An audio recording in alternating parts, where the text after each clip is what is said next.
જય માતાજી મિત્રો, આજના નવા બ્લોગમાં તમારું સ્વાગત છે। અને મિત્રો અત્યારે હું આવી ગયો છું વદાણી મારા પપ્પાને દવાખાને લઈને।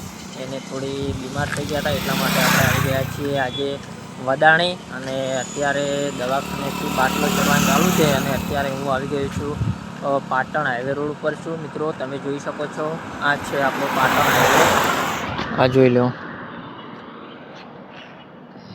અત્યારે હું પાટણ હાઈવે ઉપર ઊભો છું। થોડી વાર થોડો કંટાળો આવતો હતો દવાખાનામાં, એટલે આ બાજુ થોડો ફરવા માટે આવી ગયો હું। જોઈ લો, આ બધું લોકેશન તમને બતાવું।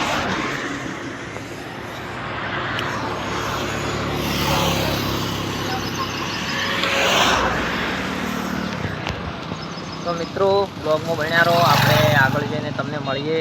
હજી તો આપણે લગભગ ખાસો ટાઈમની આપણે જાય, લગભગ આપણે સવારના 8:30 કે 9 વાગ્યાના આવ્યા છો અને અત્યારે લગભગ 11:30 થઈ ગયા છે। હજી આપણે ખાવાનું બાકી છે, ખાધું પણ નહીં, એટલે ઘરે જઈને આપણે ખાઈશું। અહીંયા તો કોઈ ખાવાનું નહીં આપણે, અત્યારે જોઈ લો।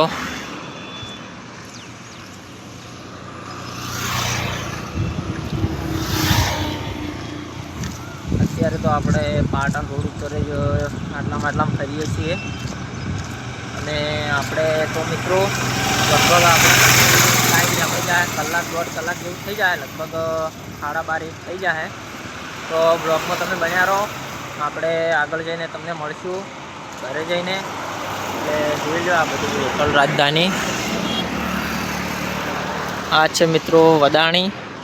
તો ચલો બ્લોગમાં બન્યા રહો, આગળ જઈને મળીએ। જય માતાજી મિત્રો, દવાખાનેથી હવે આપણે નીકળી ગયા છીએ ઘરે અને લગભગ વાગવામાં વાગ્યા 12:30 અને લગભગ હજી કલાકનો રસ્તો છે। તો આપણે થોડું હજી લગભગ 1-1.5 વાગી જાય કમ્પ્લેટ। અને આપણે અત્યારે હવે પાછળ ઉતર છે અને આપણે જવાનું છે આ બાજુ, જોઈ લો। લગભગ 18 કે 20 કિલોમીટર જેવું દૂર છે આપણે અહીંયાથી। તો આપણે બ્લોગમાં તમે જોડાયા રહો, આપણે હવે મળશું ઘરે જઈ ખાઈ પી અને મળશું। તો બ્લોગમાં જોડાયા રહો। જય માતાજી મિત્રો, આપણે આવી ગયા હતા મુના, અને મુના ગામમાં લગભગ રોડનું કામકાજ ચાલુ છે એટલે રસ્તો બંધ છે, એટલે આપણે આ જગ્યા ઉપર થઈને પૂછીને નીકળ્યા છે। અને જોઈ લો, આ બધું આવું છે, આ છે શું ગૌચર છે એવું લાગે, લગભગ ગૌચર છે, તમે જોઈ લો। તો લગભગ વાગવામાં વાગ્યો છે 1:30 વાગ્યો છે હજી, અને આપણે હવે ખાલી 10 થી 15 મિનિટ થાય ઘરે જવા।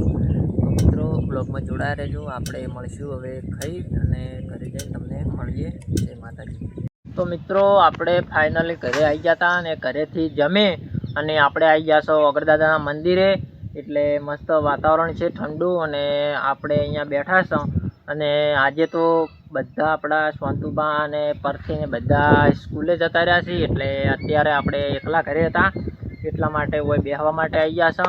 એટલે થોડી વાર હવે બેસ્યું અહીંયા, અને પછી આપણે થોડા 3 વાગે જેવા આપણે જાહ મગફળી નેદવા માટે। અને આજ તો એકલા ઘરે છો એટલે થોડો કંટાળો આવતો હતો, અને અહીંયા બેઠા જોઈ લો દુકાને, દુકાન તો બંધ છે।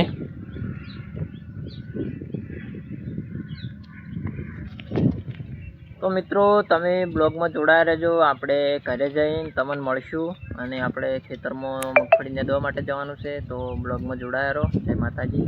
તો મિત્રો આપણે ઓગળદાદાના મંદિરેથી આવી ગયા હતા ઘરે, અને ઘરે આવી અને પછી આપણે ચા બીજો પી અને જ્યાં હતા આપણે ખેતરમાં મગફળી નેદવા માટે, ને મગફળી નેદી અને ઘરે આવી ગયા હતા। ઘરે આવીને પછી આપણે નાહી ધોઈ અને આપણે આવી ગયા છે આપણા ખેતરમાં બ્લોગ આપણો એન્ડ કરવા માટે। એટલે અને અત્યારે લગભગ વાગવામાં વાગી જાય 6, અને આપણે જો મસ્ત મગફળીનું ખેતર છે એમાં વચ્ચોવચ્ચ આવીને બેઠા છે, ને બહુ મસ્ત સરસ વાતાવરણ છે। અત્યારે બહુ મજા આવી જાય છે અહીંયા બેસવાની, આવામાં બેઠા હોય તો બહુ આનંદ મળે, આવું વાતાવરણ હોય અને અત્યારે ખેતરમાં આવીને બેઠા હોય ને તો બહુ મસ્ત મજા આવે। તો મિત્રો આટલે આપણો બ્લોગ આટલે આપણે વિદાય આપીએ છીએ બ્લોગને।